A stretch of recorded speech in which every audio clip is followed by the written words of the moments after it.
Thank you for taking time to join us for the Ride Guide webinar. We rely on our volunteer coaches to run a safe and successful program, so I thank you for your contribution today in taking time to join us. MiSCA is a 501c3 nonprofit organization that exists to promote the sport of mountain biking to the youth of Michigan.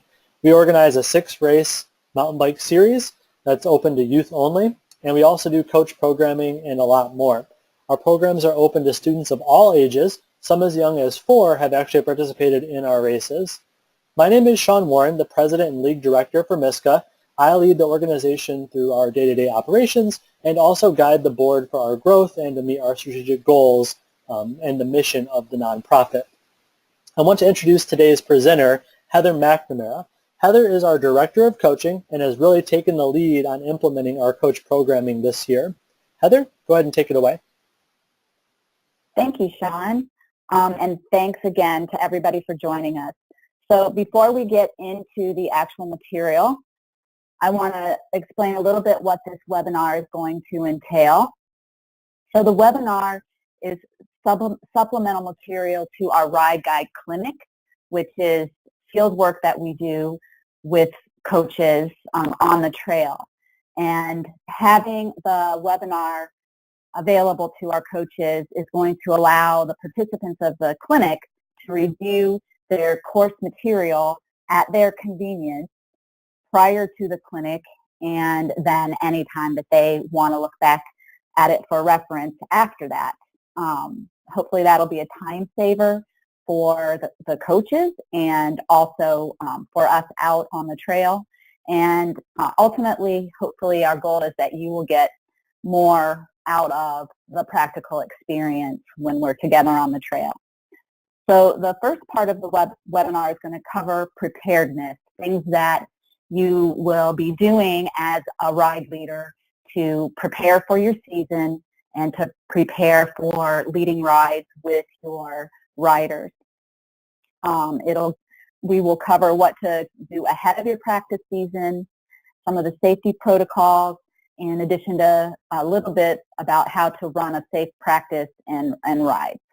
And then in the second part is more of the how-to, the actual things that you'll do when you're leading riders out on the trail and running your practices, how to lead your safe rides, how to set up a practice, and the specific things that you will do when leading your safe ride with riders on the trail. And then lastly, in addition to this webinar, all of the clinic participants are going to receive the course material via email. Hopefully you will have that on hand as you're going through the webinar so that you can take notes. And you will have all of this before you actually do your clinic. And this is going to, again, allow you to review the material at your own pace and in depth prior to and after the clinic. And the email version that you're going to receive is going to have some material that's not included in this webinar. So you'll want to make sure that you look for that to come. We're going to have a sample practice plan in there that will detail the structure of a practice, how to set up goals and incorporate your goals into your practices. And that is really more of a suggestion or a guideline for running a practice, because that's a question that we get a lot, especially from newer coaches. You know, what do I do at a practice? How do I set up a practice? So we wanted to give you some guidelines for that and a starting point that you can use to have a successful practice. And then it's also going to include, the email version will include a Ride Guide Clinic worksheet that is, it's sort of like a quiz, and that is to be turned in person when you come to the clinic. So that is something that I'm going to be expecting all the clinic participants to complete, and it is going to be part of your requirement to pass the certification for the course.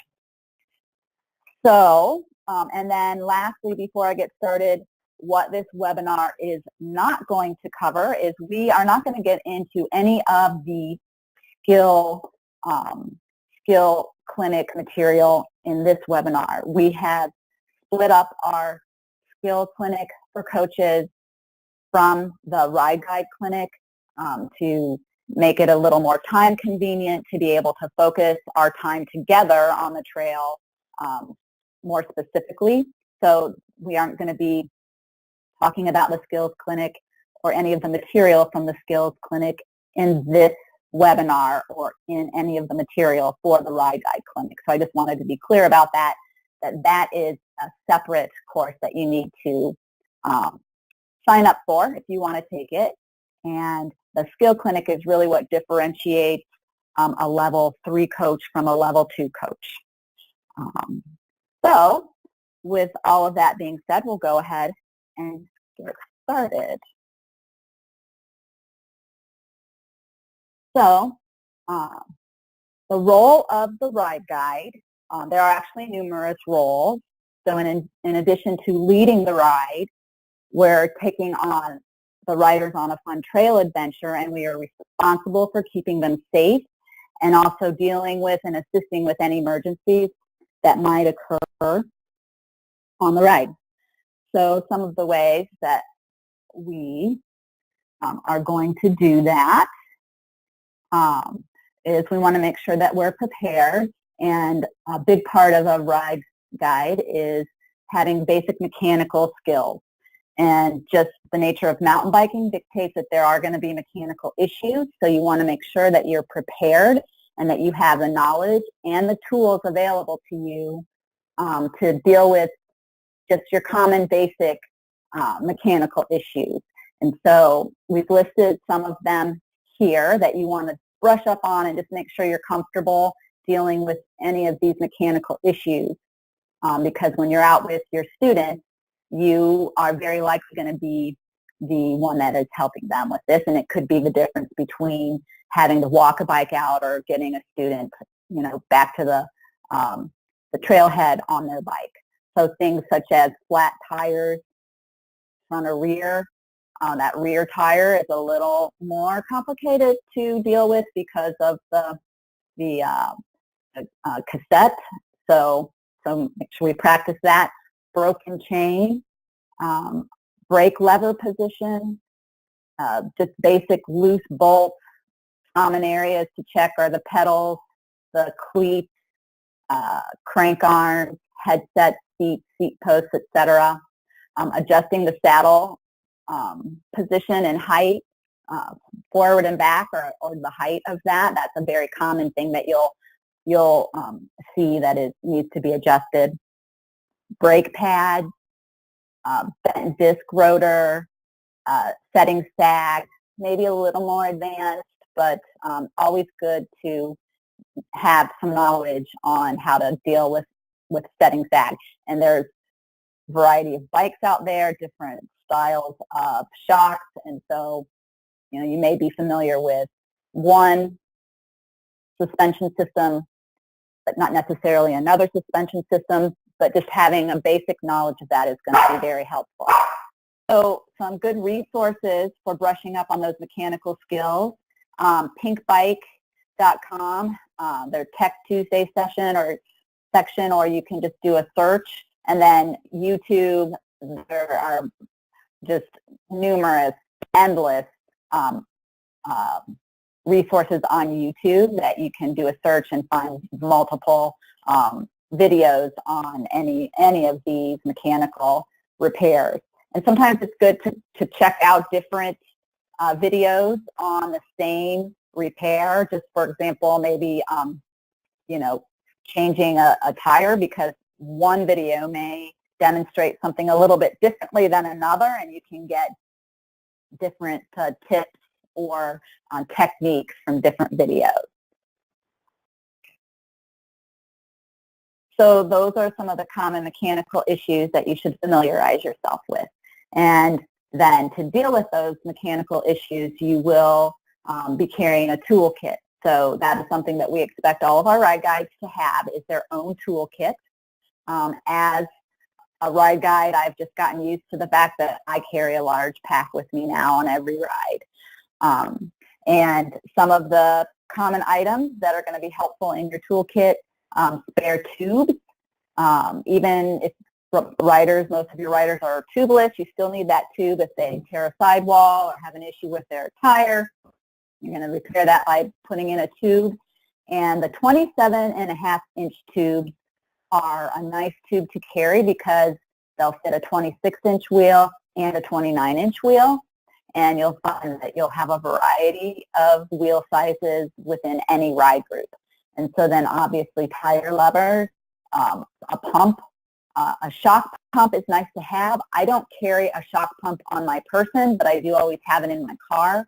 And so that's something that you would fix ahead of time before you get out on the trail, but it is nice to have that. Multi-tool. One of the things that I've realized is if you have a larger Allen key on the multi-tool, then you can deal with things like the loose crank arms, which typically take a 10-millimeter Allen key.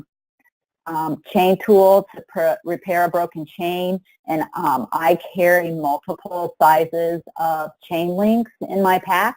I believe I now have 9-speed through 12-speed links. So those are small and easy to just put a few of those in your pack. Needle nose pliers come in handy for a variety of things, straightening out bent disc brake rotors, very helpful for that. Zip ties, duct tape, wine bottle corks. We require that all bikes have end caps on the handlebars. That is required to race for MiSCA, and we also require them for all bikes at any practice. It's like a helmet. It's a safety thing, and anytime your leg's over your bike, you got to have your end caps on. And on the older bikes especially tend to get worn out and fall off, or maybe a rider might crash and then it just gets knocked off. And so having a wine bottle cork is a quick fix to keep that rider safe, to plug up that end cap and keep them from getting injured by the handlebars, and easy to put in your pack. And then you may have other items that you find that you find helpful, and I encourage coaches to share their ideas with each other, and if there's something that you've really found to be helpful, then share that with the other coaches so that they can try it out as well. So in addition to mechanical issues, other things that, another area that a ride guide is going to be dealing with is first aid. So we require first aid and CPR when you're going to be working with the students, and so that means that you're also going to be carrying a first aid kit. And we need to be prepared if a rider's injured. Mountain biking is inherently dangerous, but we make it less so by being prepared and taking the proper steps. And this is something that if you have parents that are considering having their child join a mountain biking team, but they're concerned about their safety, this is how we mitigate safety issues, is we're trained in first aid and CPR, and we carry the proper tools, medical kits, and items to deal with these issues to improve the safety. So you can make up your own first aid kit, or you can buy a pre-made one and make the decision on what's right for you. But as a minimum, I've listed some things here that are very helpful that you would want to have on hand. So there are apps that you can put onto your cell phone that can take you through an injury step by step, what to do. However, we don't always have reception on our cell phones, so don't rely on that. Then in addition to that, gloves, if you're dealing with any body fluids, you want to protect yourself. A CPR mask, now they can come in just like a plastic, almost like a plastic bag that you would use as a barrier to something that is much more substantial. So you wouldn't probably want to carry a bigger one on you in your pack, but you can get little disposable ones. Band-Aids, obviously, steri strips are very useful antibiotic ointment, antiseptic wipes, gauze, tape, tweezers, triangular bandages, or an arm splint. Now, it's up to you how detailed you want to get.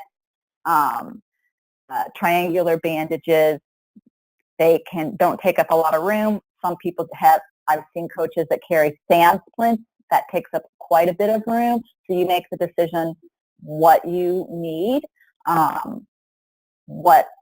Personally, what I tend to use a lot of are Band-Aids and the antibiotic ointments, because those are the most common kind of things that you'll deal with, that you want to be prepared for anything. Then some additional considerations here.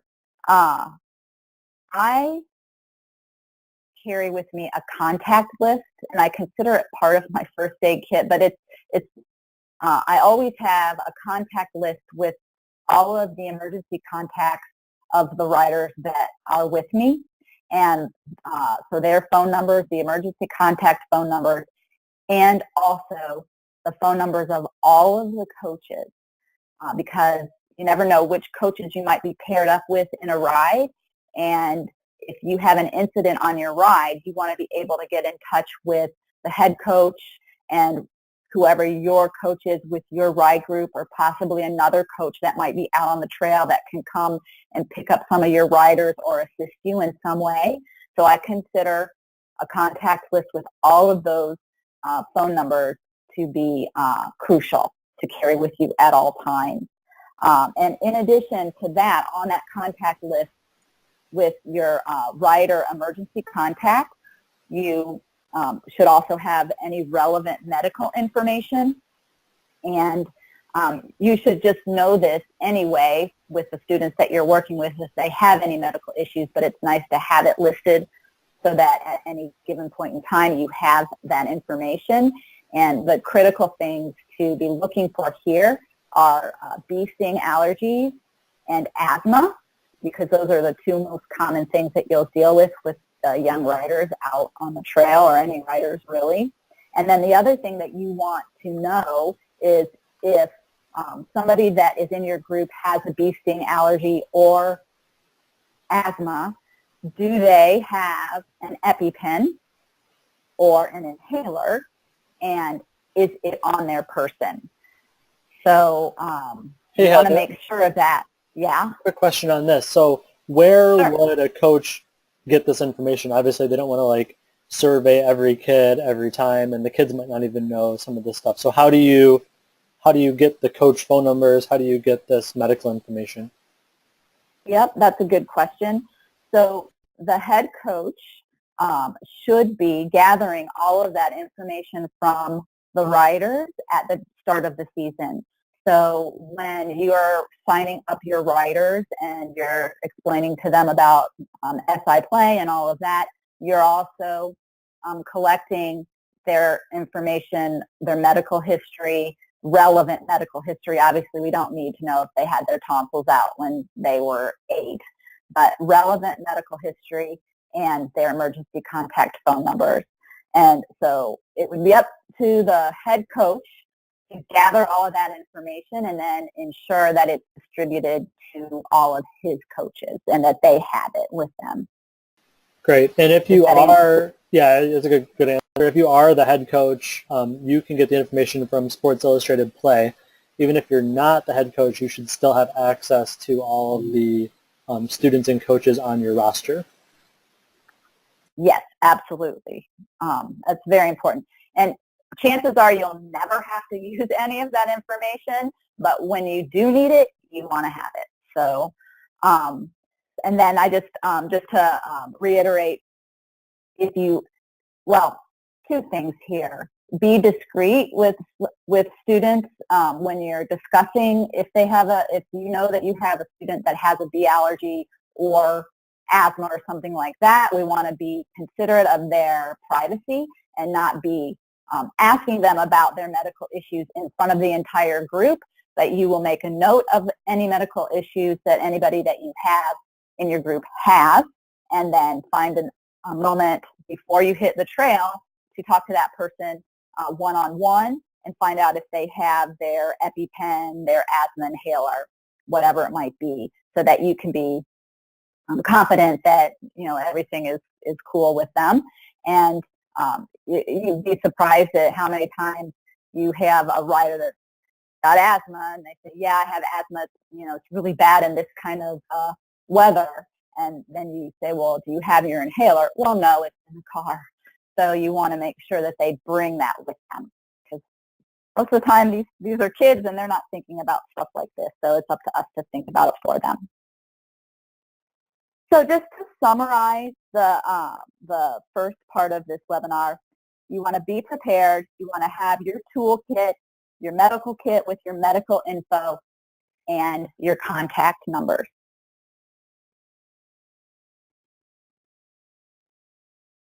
So, and then here the additional considerations, and then if you want to beef up your first aid training, I've listed some resources for you there. I highly recommend the Wilderness First Aid. They don't cover CPR, but they do go over a lot of good ways to deal with first aid or medical issues when you're out in the forest. Okay, so modeling good behavior. This is something that is important to me and to MiSCA. We, as ride guides, are setting an example. And especially with young riders, we're who they look to for how to behave when they're out on the trail. And proper trail etiquette, following the rules of the trail, will show other people how to respect the resources that we use as mountain bikers, and it will help to promote the sport in a friendly and welcoming way. I spend a lot of time on the trail, and I'm continually surprised at how many times, you can feel like you're all by yourself out on the trail. You pass one person or you see one person out there, and you don't even exchange a greeting. And this is becoming a pet peeve of mine, so I'm trying to always greet somebody, even if they're not, looking at me or they have headphones in. I want to be ready to greet that person and to be friendly out there on the trail, because we've already got one thing in common. We like to be out on trails, so might as well be nice to each other. And then in addition, we need to be respectful of nature, the trail and fellow riders. It's an essential component of mountain biking, and when we're teaching young riders how to behave, we always expect our members, MiSCA members, to follow the proper code of conduct, and which we'll go into in a minute. And smile, just be friendly. We're ambassadors for our sport. And just, again, as coaches and ride guides for MiSCA, we should always model proper conduct and work to teach and remind our riders how to respect other riders and the environment. So the IMBA, International Mountain Bike Association, they've developed specific rules of the trail, and they launched in these rules of the trail in 1988 as a way to be pro-bike advocates and working with other trail users in the community at large. As mountain bikers, what we do, it has a critical impact on the landscape, the trails, the animals, and so we want to always pledge to ride friendly, ride responsibly, ride prepared, and ride lightly. And this is taken right off the IMBA website. And then they actually have 5 or 6 rules of the trail. So the first one is respect the landscape, which basically just means stay on the trail, be a good steward of the trail, and practice a leave no trace principle. So if you're riding on a trail and your tires leave a rut in the trail because it's muddy, then you shouldn't be on the trail, because that's leaving a trace. Or if you get off the trail and you notice that your bike's covered in mud, you're probably leaving a trace on the trail when you're out there. So don't ride muddy trails. If there's standing water, ride through it, not around it, so that we don't widen the trail. And if there's a technical feature that you're not comfortable riding or any of your riders aren't comfortable riding, show them how to get off your bike and walk it. Don't ride around it. So that's respecting the landscape. And then sharing the trail. Most of the trails are multi-use, and there is a protocol for yielding to other trail users. So if a mountain biker encounters a horse or foot traffic on the trail, then we yield to them. Most of the time, people on foot will yield to mountain bikers, but technically they don't have to do that. They have the right-of-way, so it's always courteous to slow down, smile, say hi, and thank them as you go by. And then uphill and downhill riders. This can get confusing with the terminology, but basically the trail user that is downhill has the right-of-way. So if you are going up a hill, most of the trails here are one direction, so it doesn't come into play a lot, but sometimes there'll be a multi-direction trail. So if a rider is going uphill and they are down the hill of a rider going downhill, the rider going downhill yields to the rider going uphill. And then if you're going the same direction and you're going downhill and there's a rider in front of you also going downhill, that rider has the right-of-way, which sort of counterintuitive because, oh, I'm going downhill, I want to pin this hill because it's fun to go down the hill fast, but no, you have to yield to that rider that is downhill of you. And riding control. So obviously you always want to ride within your ability, ride in control of your bike and yourself. Speed, inattentiveness, and rudeness are primary sources of trail conflict among user groups. So again, be courteous, model this to your students. If you need to pass, slow down, announce yourself, wait until the other trail users are out of the path, and then use extra caution around horses. Be extra aware when riding trails with poor sight lines and blind corners, and make sure you can hear what's going on around you, i.e. don't wear earbuds, but don't think we'd be doing that as ride guides, but just in general. Ride in control. Plan ahead. Be prepared and self-sufficient, i.e. toolkit, medical kit. Carry what you need for the ride that you're undertaking. There are a lot of GPS trail apps that are great to use if you have cell reception, and I always carry a map if I'm on a trail that I am unfamiliar with. Even if I'm planning on using Trailforce, I still have that paper copy of the map. And share your ride plan. If you're riding alone, make sure that you let somebody else know where you are and what time you plan to be back. Just general safety rules. Mind the animals. Do not disturb wildlife.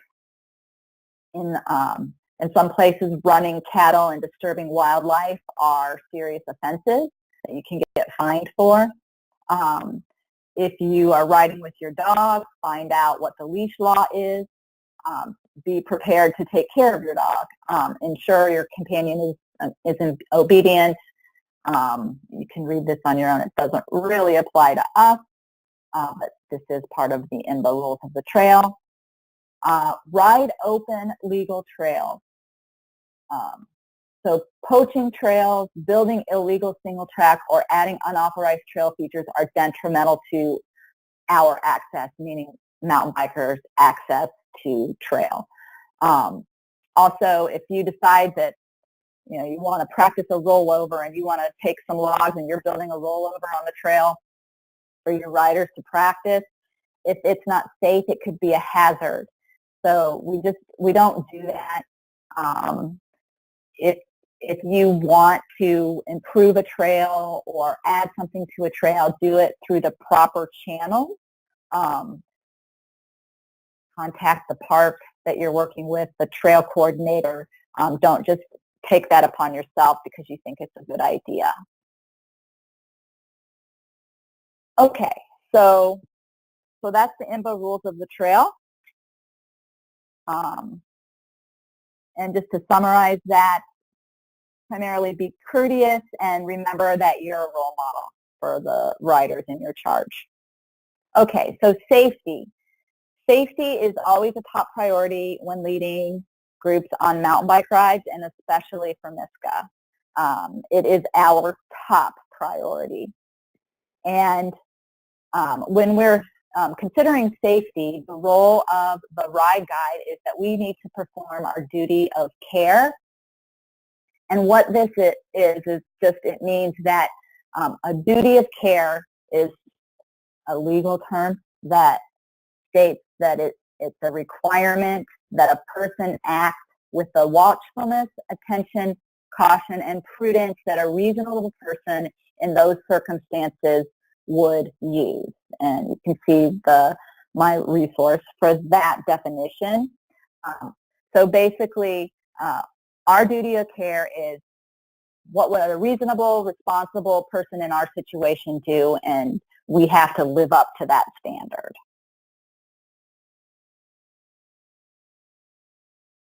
And as coaches and guides, can't say it enough, we have a responsibility to keep our riders safe.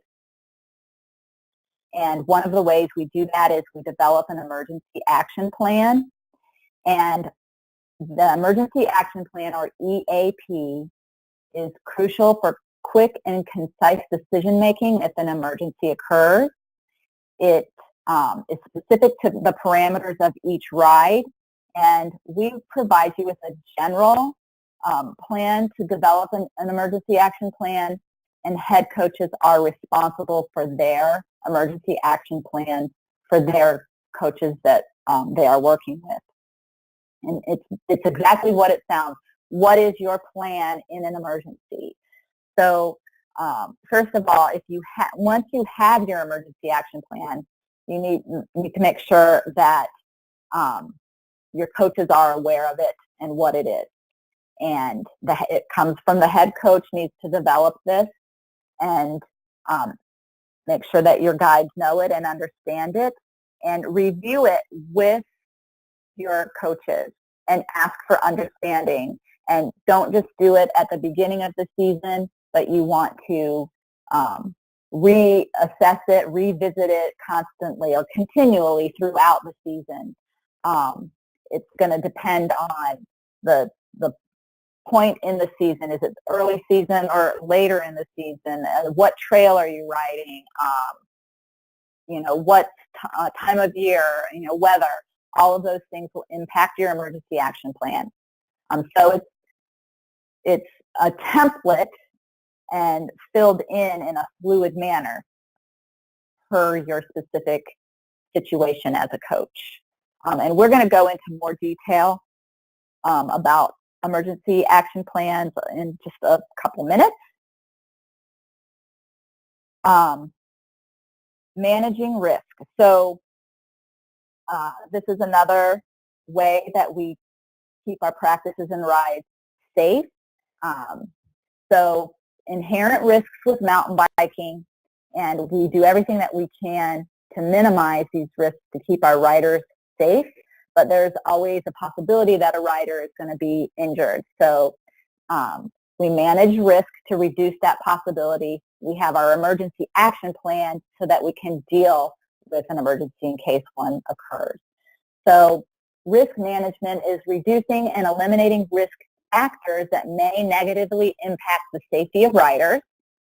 And then your risk assessment is identifying factors as a potential risk or an actual risk. And again, this is something that's ongoing all the time. So potential versus actual risks. Some types of risks that we deal with are weather, obviously, terrain, skill, equipment, people, the environment.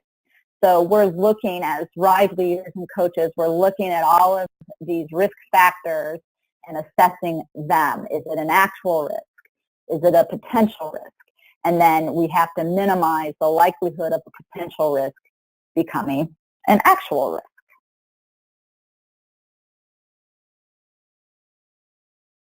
So as an example, terrain.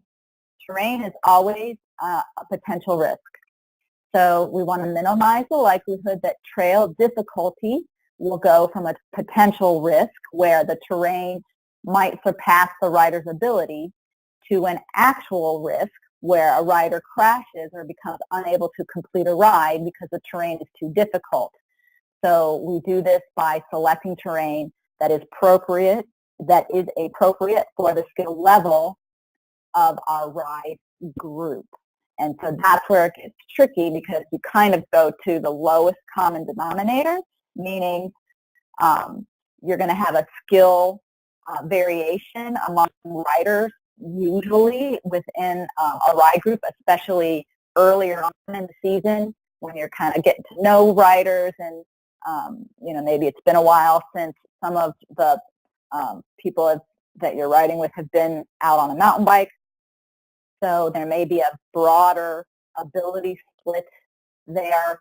And then as the season progresses, you kind of get an idea of which riders are compatible with each other, and you can set up your ride groups a little more consistently. But you're always looking at the skill level of your group, and whatever the low, I don't want to necessarily say lowest skill level, but the less advanced skill level of your group is how you would select your terrain.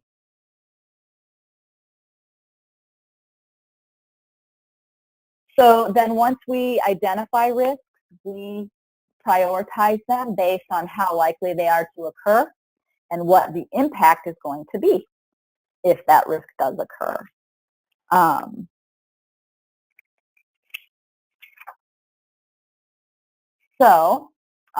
For example, weather and equipment failure are both potential risks. So let's say light rain is likely during your ride. That would be a low priority risk, versus somebody's brakes failing during a ride. That would be a high priority risk. And they would have different impacts if either one were to occur. So you need to look at that and assess that and recognize that, and reduce the likelihood of a high priority risk occurring. Because obviously, if a rider is having difficulty with their brakes in the warm-up and you notice that and you don't address it, it could become a very, it's potentially serious risk that if brake failure were to occur, or they didn't work correctly on the ride, that could have a serious impact, versus a little light rain during a ride isn't really going to be that detrimental. So you're always looking at that and assessing and evaluating that. So for managing risk, I just ask, what other risk factors do we need to be aware of as mountain bike coaches? And I encourage you to constantly be thinking about everything from the framework of risk and evaluating that and thinking about that every time you're out with riders. Okay, so the emergency action plan. So a big part of reducing risk is establishing that emergency action plan and also being prepared. So having that emergency action plan is going to help with that as well. Your emergency action plan is going to cover issues that range from less serious to potentially hazardous situations. So a minor emergency, maybe a rider's fatigued and they can't finish a ride, versus a major emergency where you might have to call 911. So your emergency action plan is going to encompass what you will do in that range of a situation. So the first step when you implement your emergency action plan is to educate your ride leaders on what the actual emergency action plan is and ask them for feedback to ensure that they know it and understand it. So you can have a great emergency action plan, but if your coaches aren't aware of it and they don't know how to use it, then it's not going to help you. So once your plan is established, make sure everybody knows it and they can put it into place, and talk with your coaches about potential emergencies to help them, and it's going to help them to be able to make decisions if an emergency occurs. So it's there for them to make that situation easier to deal with if they have it. So know the plan and know the numbers. Carry that list of contact numbers that is needed, that you might need in a case of an emergency, and I've kind of gone over that already, but you want to have that paper list, have it on your phone as well, coaches and guides, parents, and then also in addition, the park staff and the local police. So the park staff can be very helpful in an emergency. So it's good to have their number and even talk to them ahead of time to see what their protocol is if there's an emergency. And we're talking about an emergency where there's a serious injury that a rider needs to be evacuated off the trail. Obviously, if it's just a minor emergency, the park may not need to even be involved. But some of the ways that the park staff can help you is they can, if you need to call 911, they can help 911 actually locate where you are on the trail. And they also might have a gator or some other piece of equipment that can get back to an injured rider on the trail more easily, or actually help to evacuate a rider off the trail. So they may not be able to do that, but communicate with your park staff before you get out and lead a ride so that you know what their protocols are and what they are available to help with. So the phone numbers, went over that. Knowing the trail. So knowing the trail you're riding on and all of the access points and other landmarks on the trail is going to be part of your emergency action plan. So have a good knowledge of the trail and those landmarks, and also have a printed map, and you can mark the landmarks on the map, and you may come up with your own landmarks as well. Know if a lot of the trails now have marked emergency exit points that are specifically for EMS. So know if your trail has that, know them, know the nomenclature of how they're marked, and know where they're located on the trail. If you have an emergency and you need to get help, then that is going to make the process go a lot quicker if you can tell them exactly where you are on the trail. And also, it's a good idea to note areas of shelter where you can get shelter along the trail in case of a weather emergency, and have that listed on the map. So, pavilions, cabins, other, restrooms, things like that. If there's a sudden storm that kicks up, or all of a sudden the wind is just going crazy and tree branches are flying all over the place and it's not safe to keep riding, do you take shelter? How far is that shelter from you? Do you shelter in place? So again, very unlikely that you're ever going to be in that situation, but if you are, you want to have a plan in place so you know exactly what to do and you can make those decisions quickly when the time comes. So if it doesn't have emergency exits, if your trail doesn't, then come up with your own and use landmarks that are easy to recognize. So for example, the Blue Loop emergency access number 2 is Spring Mill Pond. So something that's very obvious and easy to locate. Then also when you're going out for a ride and you are working with other ride guides, designate the coach that's the lead guide before you head out onto the trail. And that is the ride guide that will oversee the emergency if one occurs. So that way, in the heat of the moment, you're not, working against each other trying to make decisions. Have one ride guide that is in charge and the other person assists.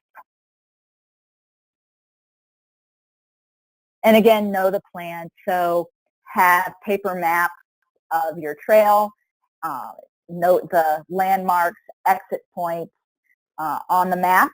Make sure that your coaches, that you have that map with you, and if your coach, for whatever reason, if the head coach isn't doing this, do it for yourself. But the head coach should be doing it. Communicate and practice the plan with coaches, guides, and volunteers. So that would actually be something that you could do as maybe your first practice or your first week of practices are coaches' practices only. And so you don't have student riders, it's just all of the coaches and volunteers are at the practice going over things like everything that we're talking about here in this webinar and the emergency action plan and coming up with fake scenarios that you might encounter and working through those using your emergency action plan with your coaches so that you've practiced it and you have an idea of what your decision-making process is going to look like if you have an emergency. And then again, you're going to want to revisit this throughout the season. Make sure that it's fresh in everybody's mind. You may update it. You may decide, I don't really like using this as a shelter because it's too far away. This place is better for shelter. Things like that. So you're continually evaluating it and updating it throughout the season and refreshing everybody's mind on what that is. And then always ask for understanding. So whether you're a head coach or the lead ride, ask, do you understand, or any questions, and do that on an ongoing basis so that you are ensured that everybody understands what you're trying to communicate. Okay, so an example of responding to an incident and using your emergency action plan. So this is a little scenario that I came up with, and it's a true story, so it did actually happen. So, all right, so step one, somebody's injured, so as the lead ride, you want to survey the scene. So John flipped over his handlebars, he's laying on the trail, and everybody stops standing around, and you're the lead ride guide, and you've got to go and help John. The first thing you're going to do is you want to keep everybody else safe. So you don't want to just rush right to the injured rider and forget that you've got 6 or 7 or however many other riders with you. You've got to keep them safe as well. So take the appropriate steps to keep them safe, and that may mean you direct them to go to, stand off in an area off the trail. You might have somebody go a little ways up or down the trail to notify oncoming riders that there's an injured rider up ahead. So you want to keep that scene safe. So once you've done that, then you can assess the injured rider. So that's step 1, survey the scene. Step 2, so you're going to assess the rider, and you're going to use your first aid training skills to do an assessment of the rider and any injuries. So and don't treat outside of your medical ability. So in the first aid, that's what they train us to do, how you're going to assess for what the injury is. And if it's something that you're not comfortable treating, then don't treat it. And then based on the injury, you'll have to get help. So then make a decision. So you're going to treat the injury, you're going to evacuate the rider, or you're going to call 911. So you assess, then make your decision, and it's either going to be, okay, we're going to give you a Band-Aid and a sip of water and have you sit here for a minute, and then we're going to keep riding. Or maybe you're concerned they hit their head, maybe their helmet might be cracked, so you're going to assist that they're, awake and oriented and able to talk and walk, so you're going to help them off the trail. Or maybe they're non-responsive, or they have a more serious medical injury, hopefully not, then you would call for 911. So those are basically your three choices of what you're going to do. So you're going to decide that. And then regardless of whether you treat them or call 911, you want to keep the rider stable and comfortable as possible. You want to figure out what the access point is for EMS, or the easiest and most comfortable way to get the rider out. And if you determine that 911 needs to be called, have someone else call them so that you can remain with the injured rider.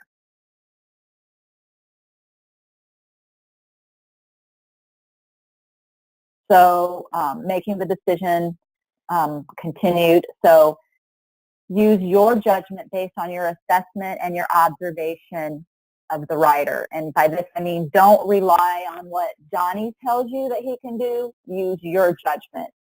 9 times out of 10, they could be a candidate for a concussion. They're going to want to continue riding. But use your judgment. If you have any doubt at all, then you don't allow them to continue. And you may need a couple of minutes. Sometimes you get frazzled if you just looked over the handlebars. The rider may not even realize right away that he is injured. So give them a couple minutes to collect themselves and observe their behavior and see how they're acting. And then, again, if you're ever in doubt, escort them out. So no ride is worth risking another injury. Just escort them out. And a lot of times, too, if you're frazzled from an accident, you're not making good decisions if you continue to ride, and they're more likely to have another accident. So this is all still under responding to an incident and then making your decision on what to do. Then step 4, the remainder of the group. So you've got this injured rider, but you've also got your other rider. So the group may need to, so if you have to remain with the injured rider, then the group may have to wait to get an escort back to the trailhead. So that's again a judgment call, and that's also why you have all the contact numbers with you, and also why we keep our coach to rider ratio. So hopefully you've got another ride guide on the ride with your group, and you can split up. One person can go with the injured rider, the other person can go with the rest of the group. But if that's not the case, you may not be comfortable with the group. If you've got younger kids, you all may just have to wait there. So again, it depends on who the age group of the people that you're working with, the experience level, the seriousness of the injury. So there are multiple scenarios that could play out. So it just depends on what's happening. But if you've got a rider that can't continue the ride, then you've got to wait there with your group, with the rider, until somebody else can come and take the rest of the group back. Obviously, you want to remain calm and reassuring because that's going to project calmness to the injured rider and the rest of the group and help to keep them calm. And you may have to cut the ride short or scale it down. Maybe you don't have another coach with you or somebody that can come and help with the rest of the ride group. And you're going to be, maybe walking with this rider. So maybe they ride slow or they walk their bikes back or you take a shortcut back. So think about all the different options that you have. And then lastly, you are going to contact appropriate individuals. So that would be the parents. Anytime there's an accident or an incident that requires medical attention, even if it's just a Band-Aid or an ice pack, we have to tell the parents. And then MiSCA requires that an incident report be filled out. Let the coaches know.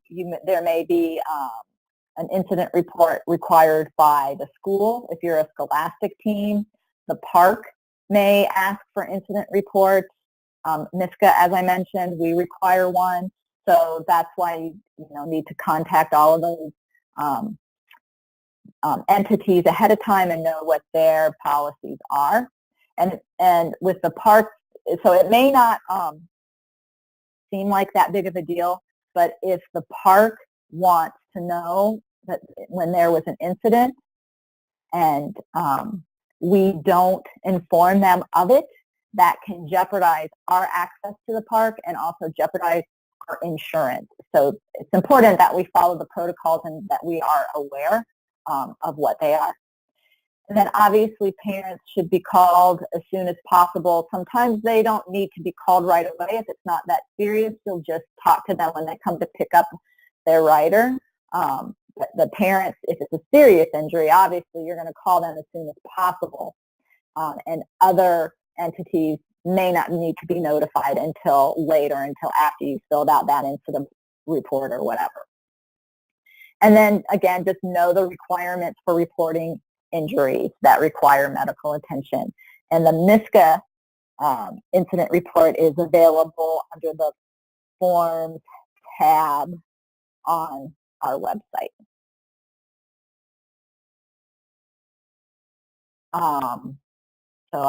The schools may also require that. If it's a serious injury or a difficult evacuation, as I said, the park can be very helpful in evacuating a rider. And again, just to reiterate, communicate with the park on what they require and can provide. And then lastly, follow up. Follow up with that rider that was injured, with the parents, the coaches, and anybody else that was involved, just to see how that rider is doing and to offer any other assistance or help with anything that they might need. And it's just building goodwill and just the appropriate thing to do after there's been an injury, especially not necessarily the less serious ones, but anything that requires medical attention. It's just nice to have that follow-up from the coach.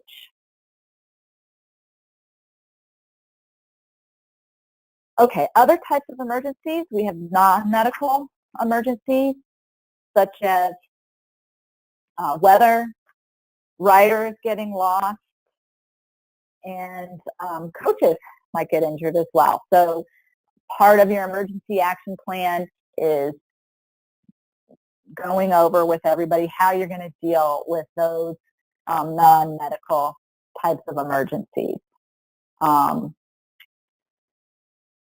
So with the weather, you want to establish your acceptable riding conditions, and so that would come from the head coach.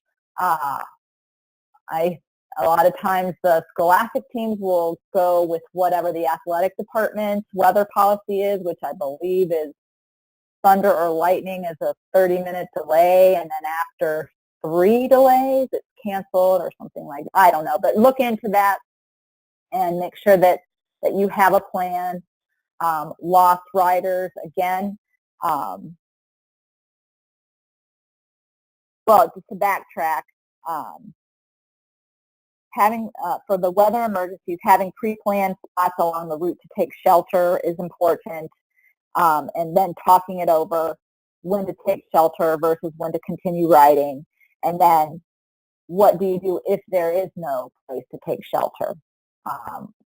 If it's the middle of an electric storm that just kicks up during a ride that you weren't expecting, like lightning and thunder and the wind starting to pick up, where's the best place to go if you don't feel like it's safe to be on the trail?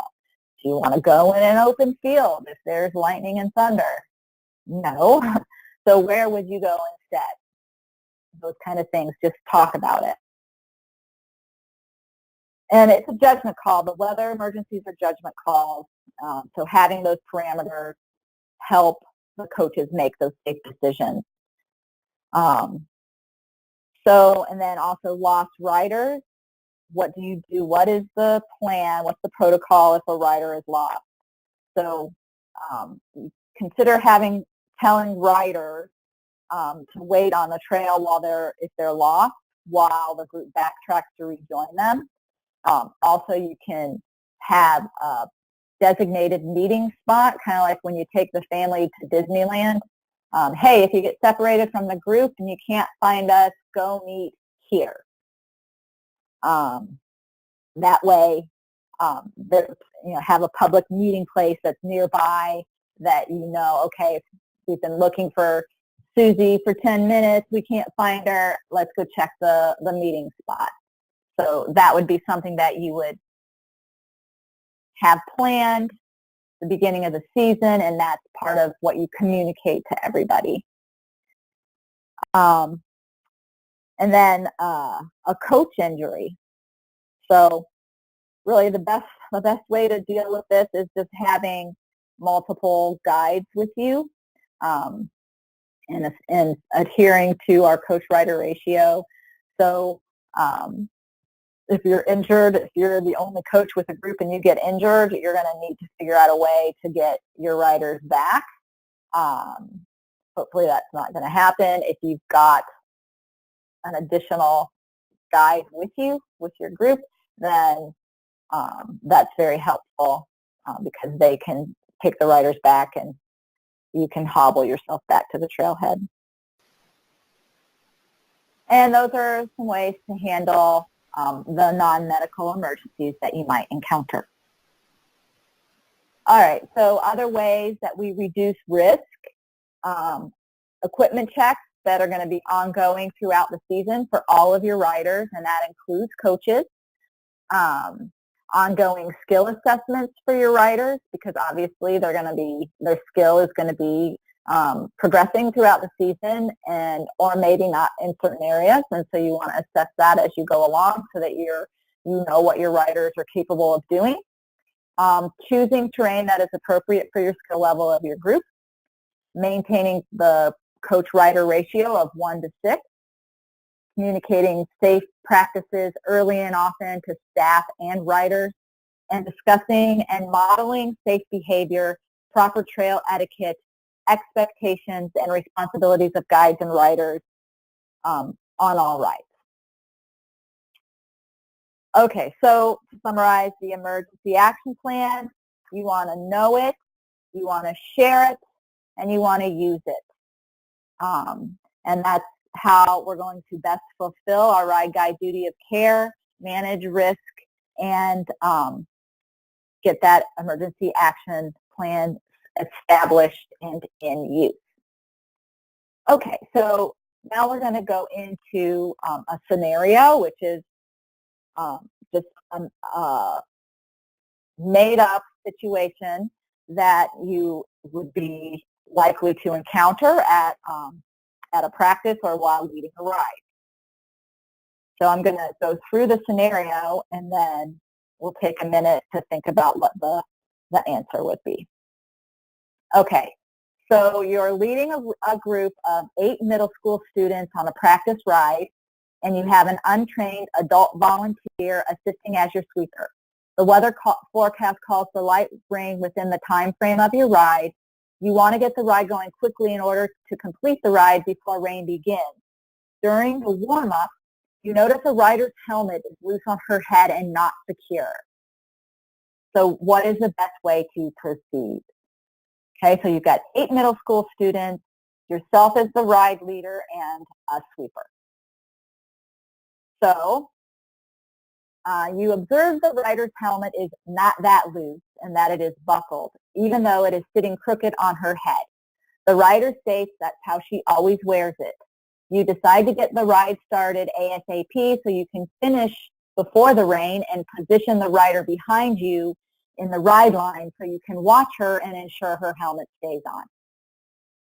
So the second option would be you decide to send the rest of the group out on the ride while you adjust the rider's helmet. Once the helmet is fitted properly, you and the rider ride hard to catch the group, and as a bonus, you also get a good workout. So that's the second option. And then the third option is you decide to have the adult volunteer supervise a group warm-up in the grass nearby while you adjust the helmet. You then proceed on the ride with the entire group. Okay, so we're talking about risk assessment. Safety is the #1 priority. Take a minute to think about it and what would be the best answer for this scenario.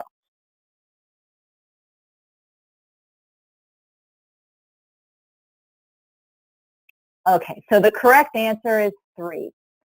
And the reason is it's never correct to ignore any gear issue, especially with a helmet, which is the #1 piece of safety equipment. And while the volunteer guide could get the rest of the group started, they would be less safe with an untrained guide because, remember, it's early in the season. And they would only have 1 adult with their group, so they don't have the proper coach-rider ratio. And then in addition, if you're riding hard with the rider to catch the group, it's a less safe situation and it potentially would put the rider outside of her riding ability. So it's always better to avoid any situation that puts a coach or ride guide in a one-on-one situation with a rider. Therefore, it's best to hold the group and delay the start of the ride while you adjust the helmet. A little light rain is less risky than riding with an improperly fitting helmet. Okay, so that was scenario 1. All right, so safe practices at rides and practice. So here's more of the how-tos of what you're going to be doing at each practice. Before each ride, you're going to do a safety check. So you're going to check the bike. We do it we call it the ABC check. So you're just going to quickly check the air, the brakes, and the chain, and we'll demonstrate this when we are in the practical portion of this course, how to do that. So you're going to check that, and then what you can also do is have students check each other's, like after you've done it a couple of times with them as a group at a couple of practices, then make it the rider's responsibility to check each other's air, brake, and chain. You could just say it's the rider's responsibility to check their own, but then you're not ensuring that they actually did it. So having them pair up, maybe they have a buddy that they do it with that person every single practice, or they just find somebody else to do it with, or team captains oversee it. There's lots of ways you can do it, but you're always checking that before every ride. And then bike fit is something that you can observe during the warm-up.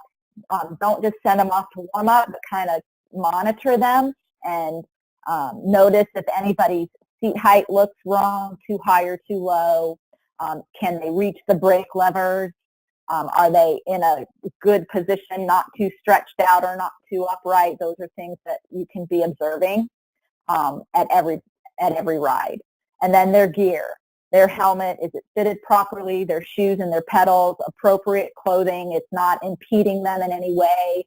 Their pack, it's not, overly large or loose and bouncing around all over the place. Ensure that their clothing and gear fits properly and does not impede rider function. Just a side note on this one, common, well, I don't know how common it is, but something that has happened is I've observed riders with the wrong shoes for their pedals. So they have clipless pedals and they forgot their riding shoes and they are wearing their tennis shoes with clipless pedals.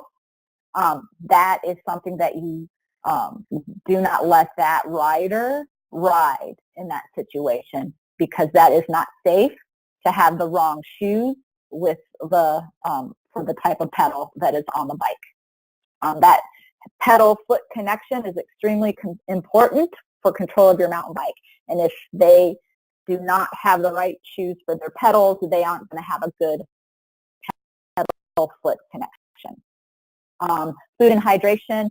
The biggest thing with this is for us would be water. Make sure they're properly hydrated. They may want to have a snack on the ride.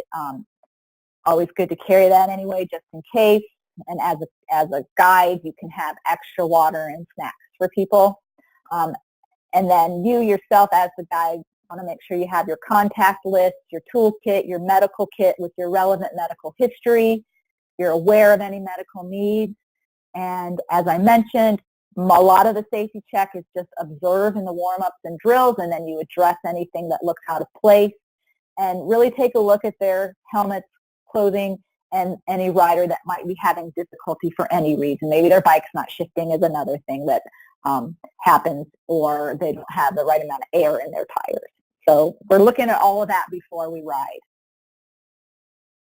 And then pre-ride instruction. So communicating to your ride group before the ride. So as the lead rider, you are going to let your riders know what the ride formation is. So, okay, group, we're going to head out on the yellow trail. I'm going to be your ride leader. Coach Bill is going to be your ride sweeper, and you guys all stay between us. Just a quick mention of that. Rider responsibilities, what their rider responsibilities are. Starts and stops that you might be taking on the ride. The order of your ride. You know, maybe you might have one student ride in the back of the line, because maybe you know that they are a weaker rider and you want them back there with the sweeper and not impeding the other riders. So you wouldn't say it in a way that would embarrass that rider, but you just state what the order is. Okay, we're going to ride. Captains are going to follow me. Then John, Bill, and Susie, you're going to ride right in front of the sweeper, or something like that. Ride overview, letting them know what the ride is going to encompass. So we're going to stay on the blue trail, and we're going to meet back here at the pavilion when we're done. That would be a really quick ride overview, but sometimes they are quick. And then any other instructions that you might have for your riders. Like we stop at all the road crossings, or we're gonna take the short loop at the bench at the top of the hill, things like that. You're gonna mention it at the beginning of the ride, and then you're gonna make sure that they understand it by asking for that understanding, and then, if necessary, reiterating it during the ride. And this talk that you're having with your group is in addition to whatever the head coach might have said at the start of practice. So the head coach is going to talk to everybody as a group, possibly, and then you'll have your discussion with your individual ride group. Explain the route. So the ride overview, explain the route to all the riders and make sure that they understand by saying, does everyone understand? Does anyone have a question? And look at them and make sure that they are paying attention, because these are kids and sometimes they're just nodding their head and they're not really hearing what you're saying. Describe the terrain, intersections, expected length of the ride, match the skill level of the group with the difficulty of the terrain, and then stop as needed during the ride to regroup and check in with your riders. So there's the ride overview explaining the route. And then during the ride, communicate any out of the ordinary trail hazards. I don't want to get into the practice of calling out every single obstacle or rock or branch on the trail, but there might be a low branch that isn't typically there, so you would want to communicate that to riders behind you. Maybe you've got somebody walking with a dog in front of you, so communicate things like that. Stop and assist riders through any difficult sections when necessary, and help riders determine appropriate line selections. So sometimes if you know that there's a tricky section coming up, or maybe you've observed in previous rides that there's a certain hill that your group just can't seem to make it up that ride. So one way to handle that is you stop the group before you get to that section, you explain to them what you're going to do, and then you go ahead and wait at that point on the trail. And as each rider comes through one at a time, you can help to guide them. Go to the left of that route, or do preload your handlebars and go straight. Preload and keep going, or whatever it is that you've been working on with them. Give them those cues to help them through that section. So that would be during the ride, and then after the ride, follow up with your group after the ride. Don't just let everybody sort of trickle off. Have a finite ending to your ride, and that gives you an opportunity to provide feedback and ask for questions. And you're going to this is going to be part of what you communicate to them about the ride. So we're going to do the yellow loop. It's going to take us about an hour. We're going to meet back here at the pavilion at the end of the ride. I want you to wait for all of us to get back to the pavilion before you leave. Just something like that you say ahead of time. So when you're with the group after the ride, give them feedback. Ask if they have any questions. Feedback. Yeah, you guys really you held a good pace today. You were, riding very consistently on all the climbs. You guys handled the soft sand really well. Whatever. Find something positive to tell them at the end of the ride. And then share any concerns from the ride or any incidents that you had with your head coach or parents if necessary. And then again, the incident report if there's a medical issue that had to be addressed or any conduct issues. That incident report needs to be filled out, and there's a link for that. It's under the resources tab on the MiSCA website. Okay, second scenario, carrying out a ride leader's duty of care. All right, so it's an early season practice. You have a ride group of 6th, 9th, and 10th graders. So these are lower, like JV and freshmen, high schoolers, and you have 6 of them. You've got one sweeper, and that person's a parent volunteer in their first season with the team, and they just finished their ride guide certification 2 weeks ago. So you've got a sweeper, but they're kind of green. Then before the ride, you explain the route to the entire group, including portions of the trail the ride would encompass and where the planned stops and regrouping points would be. So during the ride, your group gets spread out, common thing that happens a lot. And you can no longer see or communicate with the last 2 student riders and your sweeper. You approach an intersection in the trail where one direction maintains the level of difficulty of the current trail that you're on, which is beginner, and the other direction leads to an advanced intermediate section of trail, so a more difficult portion of the trail. And your group is spread out, and you've got your new coach and your 2, younger high school kids that you do not have contact with. So you're at this intersection. What are you going to do? 1, you could keep going with the 4 riders that you have since you explained the route to the group at the start of the ride, and you want to keep the ride on schedule. You assume that your sweeper knows the route and will get the other riders back. Or you can keep going with the 2 riders, with 2 of your riders, and have 2 riders wait at the intersection to make sure the rest of the group makes the correct turn. That way you can get back on time and let the parents know everything's fine and the rest of the group is on its way.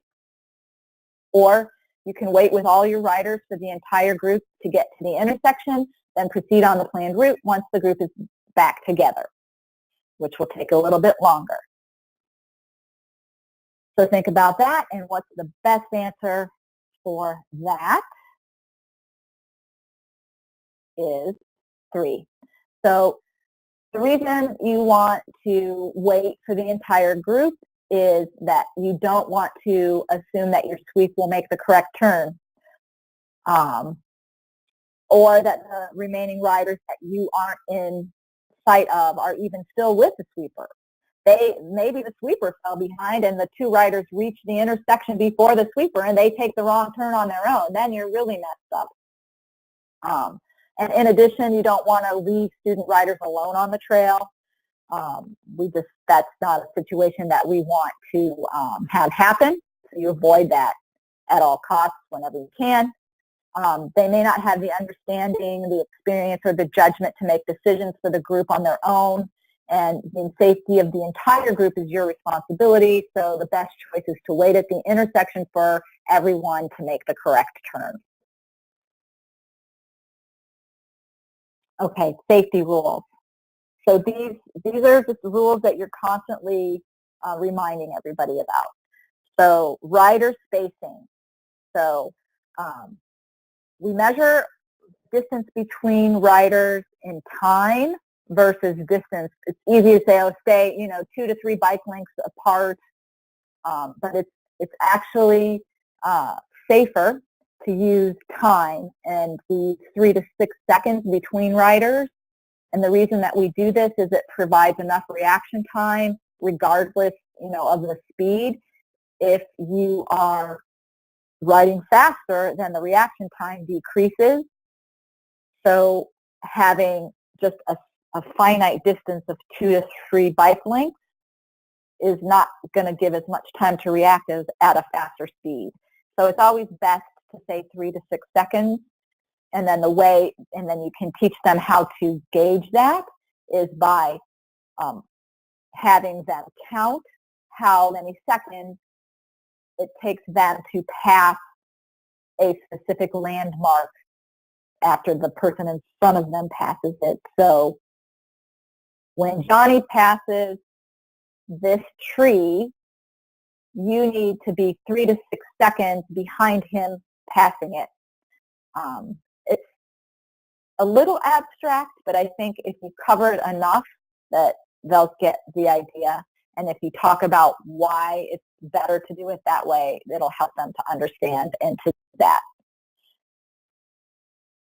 Starting and stopping. So happens a lot on our rides, so we need to think about how we do that. When we stop, we always stop on the side of the trail and we don't obstruct the trail. We want to make sure that when we stop, we are in view of oncoming trail users. We don't want to stop on a blind corner or at the bottom of a hill where a rider could come up on us quickly and be surprised and not be able to react. When you're stopping, it's always good to let the riders behind you know that you're going to be stopping by calling out slowing or stopping as you're doing it. And then when you restart, always look up and down the trail for other trail users. Even though we are, most of our trails are one direction, there could be a trail runner or a hiker coming up the opposite direction. So always look up and down the trail, make sure it's clear, and then restart only once you are sure the trail is clear.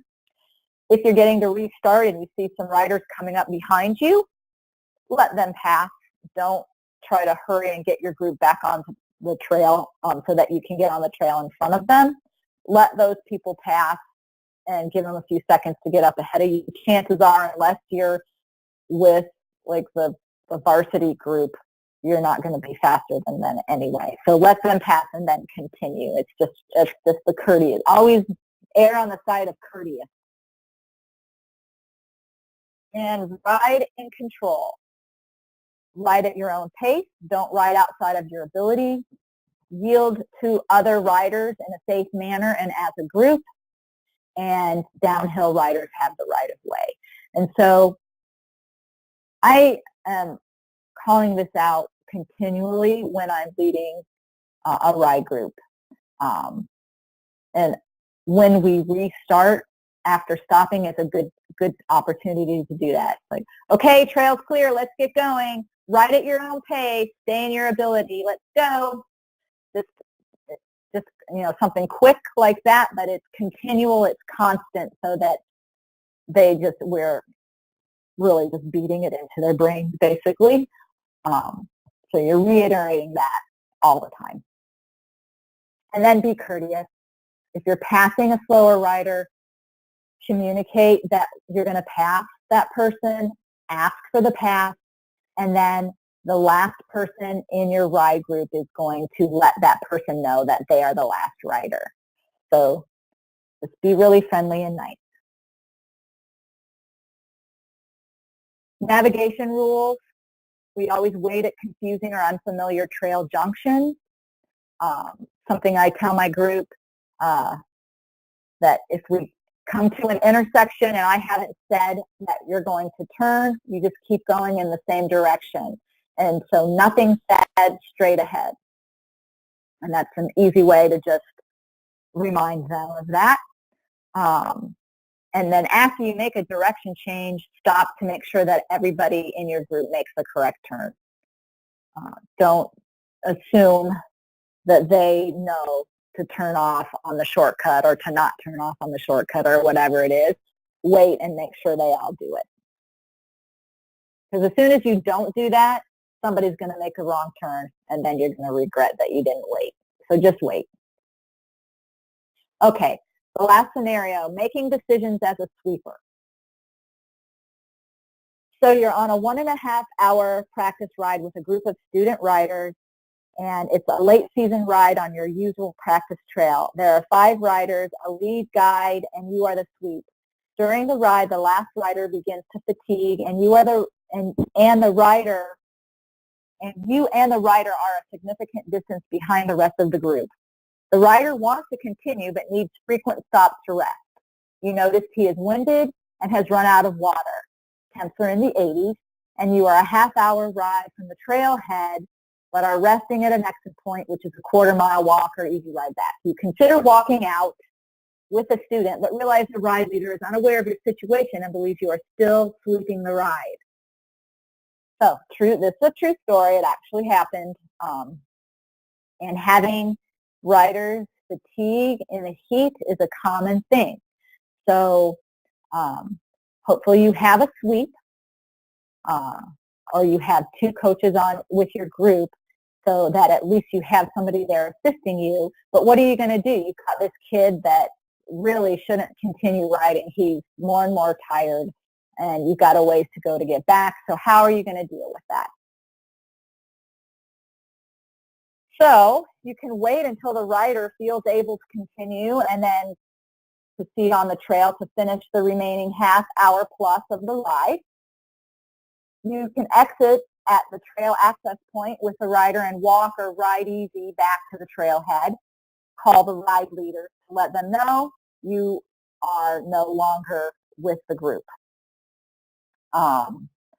Or 3, proceed on the planned route and encourage the rider to keep riding with minimal rest so you can catch up with the rest of the group. So, correct answer is 2. So a fatigued rider, so you want to get the rider off the trail back to an easier walk or ride back, because if he's that fatigued that he needs to keep stopping, then he's at greater risk of injury if he continues to ride. Not to mention it could be a medical emergency if they, overheat and, on the verge of, heat stroke or something. So even though the rest may improve their condition slightly, if they're needing to stop and rest a lot, then they're functioning at less than capacity, and so they're more likely to have an accident. So don't force a fatigued rider to continue riding. So in this situation, it's best to exit the trail, walk or ride an easy route back to the trailhead. But it is also equally important to connect with the ride leader to let them know that you are leaving the ride group with the student. And the ride leader will regroup with their riders and continue their ride, maintaining all group members in sight. because they know that now they don't have a sweep back there, riding with the stragglers, so they've got to be responsible for them. So even though you're going to be in a one-on-one situation with a student because of this, continuing to ride would be more dangerous or a health emergency for the student. So the best choice is to get the student back in the easiest and safest manner. And if you're unable to contact the ride leader, you can't leave the trail because they're counting on you to pick up any riders that have fallen behind. And if you exit the trail and your ride leader doesn't realize it, then you could have students that are without any supervision on the trail, and if something happens, that's a really bad situation. So you, in that situation, if you can't contact the ride leader, you've got to stay on the trail. And hopefully you can contact another coach or somebody along the way. You'll just walk slowly back with the student until you reach the ride leader, because you're still responsible to sweep the ride. Okay, so, all right, so we're almost through this. The last thing that we're going to cover is looking back. All right, and this is a skill, this is the skill of the ride leader. And it's how you maintain your connection with your group. So the art of looking back. When leading rides, we are responsible for everyone in our care, whether they are riding in front or behind us. When in the front of a ride line, ride guides must utilize the skill of looking back in addition to making stops when necessary to monitor the pace of the group. So looking back, it's exactly what it says it is. You're looking back to make a visual contact with your ride group. And we do it to help us assess if we're conducting the ride at the correct speed. If you look back and you can't see anybody behind you, they're all way far away on the trail, then you're riding too fast. You got to adjust your speed. Or conversely, if you look back and everybody's on top of each other, then you're not riding fast enough. You need to spread it out a little bit and pick up the speed. Looking back will provide feedback on how the riders are handling the terrain. When you look back, I mean, it's just a brief moment that you're looking back, but do you see handlebars wobbling and people going, weaving along, or are they, riding in a confident manner? And then it also helps you to make sure that they're keeping a safe distance between each other. And most importantly, it helps to confirm that all of your riders are still with your group. And you need to practice it. It's something that you need to practice, and you will get better with practice. It's really awkward at first. So, practice it. Practice it when you're riding just by yourself, and do it frequently when you're on rides with your group. So how we do it. So before you head out onto the trail, you know the exact number of riders that are in your group, and that's including coaches. So you know you have 7 riders and 1 sweep, so you've got 8 people behind you, as an example. So you have that number in your head, so when you look back, you're trying to quickly count riders. When you do it, keep your handlebars and your torso squared off when you turn to look back. Sometimes people will, if you're turning to look back over your right shoulder, they'll take their right hand and put it on their thigh to avoid turning the handlebars, but then you're only holding onto your handlebars with one hand, so that may not be ideal. So just make sure that you're keeping your torso squared to the front towards the trail, and you're not turning and rotating your entire body with your head as you turn to look back. And for this reason, you want to utilize a straighter, less hazardous trail section to look back. Don't pick the twisty, cambered switchback section to look back. If you know that's coming, do your look back before it or after it, but not while you're on it. And another helpful way to do this is to spot an identifying object on the last rider or your sweep to assist with your count. And That's typically what I will do. I'll look and see what color helmet or shirt that my sweeper has. So if I look back and I'm trying to make sure everybody's still with me, and I can just glance back and see the, the lime green safety safety green color shirt that the person has on, or a red shirt or white helmet or whatever it is, whatever identifying object is, you're turning back, you're looking for that identifying object. Like my sweeper has on a red shirt, so you do your look back, okay, there's Bill in his red shirt, I know I have everybody.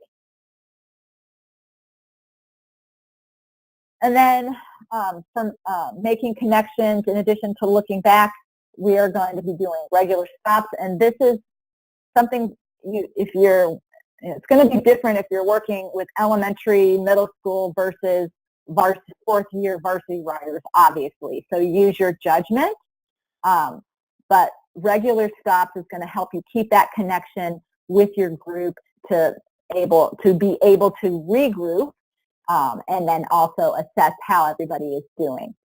When you're stopping, you can kind of look and gauge, are they guzzling their water? Are they out of breath? Are they anxious to get back going? So these are ways that you're monitoring your group. And again, the frequency is going to depend on your riders, the trail, the skill of the ride group, etc. And just know where your exit points are in case you need to cut the ride short. You do your regular stop. Everybody's having a hard time handling it. You thought they could do the trail, and you were wrong. So you've got to make a adjustment in your ride plan. Ride pace. You're in control as a ride leader, as the pace of the group. So looking back is going to help you to keep your pace appropriate for your group.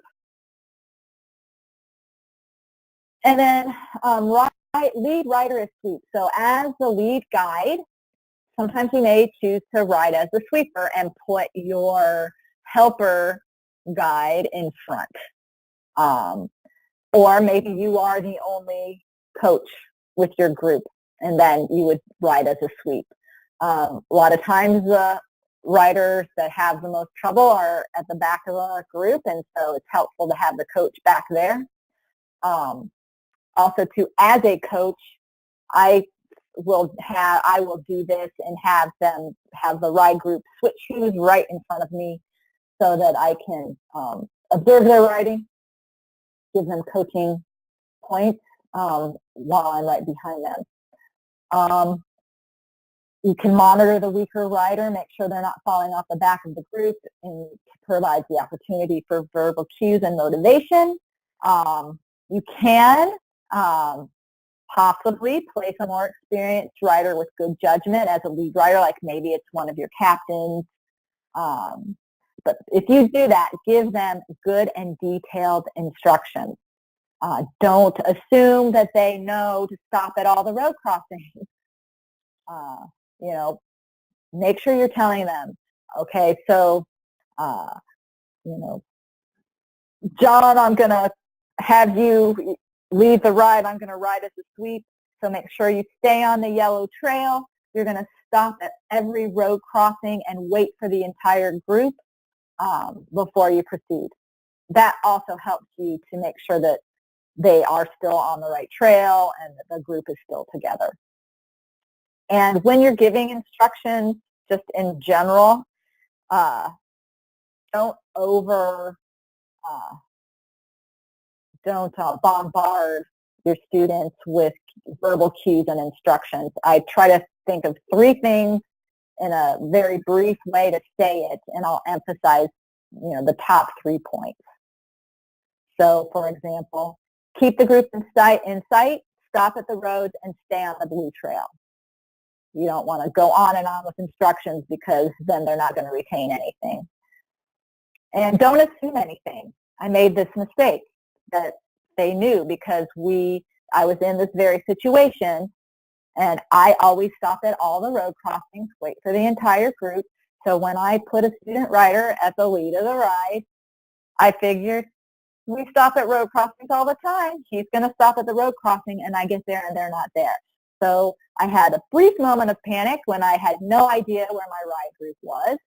Everything was fine, but I made the mistake of assuming that he knew to stop at the road crossing.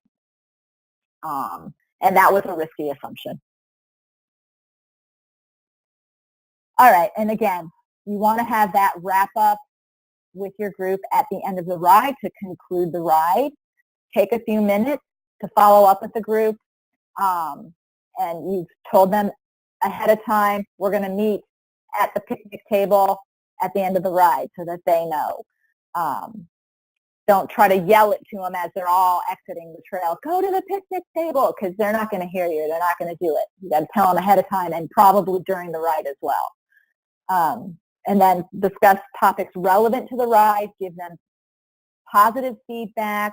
Give them feedback on things to work on. Discuss the ride as a group. How do you think you guys did? Did you guys like that trail? Was that, a good enough workout for you guys? Whatever. But, ask those questions to get that feedback from them as well. And then address any questions from riders or coaches.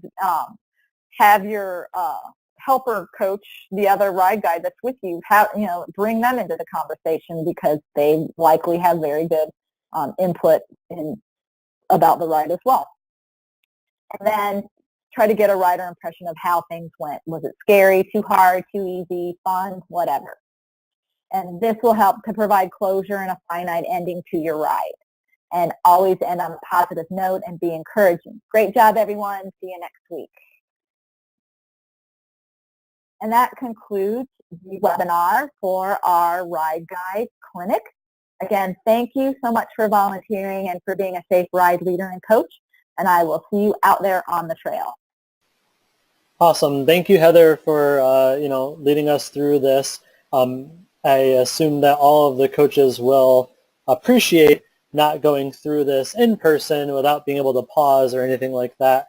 So this gives you a good webinar that you can do at your own pace without having to sit with a group of people in a classroom or something like that. So we really appreciate that you're able to put this together and take your time to record it for us today. All right, well, we'll see you at the Ride Guide Clinic coming up soon. Thank you.